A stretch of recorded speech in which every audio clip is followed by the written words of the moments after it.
waxaa la iga helay covid kadib markii aan isticmaalay xirmada iska baarista ee guriga. maxaan sameeyaa? qorshee inaad guriga joogto 5 maalmood. haddii aad awooddo, qorshee inaad ka shaqayso guriga ama aad qaadato fasax jirro. ha isbaaraan dadka kale ee qoyskaaga oo ogeysii dadka aad xiriir dhow la yeelatay ama isku dhaweydeen. haddii dadka kale ee qoyskaaga iyagana laga helo kadib markii ay isbaaraan, waa caadi inaad isku goob joogtaan, laakiin isku day inaad ka fogaato laga yaabaa inaad qabto noocyada cusub mid ka mid ah. la xiriir dhakhtarkaaga haddii aad mid leedahay. waxaa laga yaabaa inaad u qalanto ka hortagga fayraskaas oo kaa caawin kara soona gaabinaya muddada caabuqa.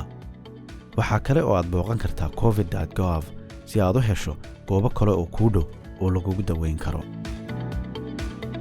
una sheeg natiijadaada waaxda caafimaadka deegaankaaga. ka eeg bogga internetka ee waaxdaada caafimaadka si aad u hesho macluumaad ku saabsan sida loo soo sheego marka laga helo covid.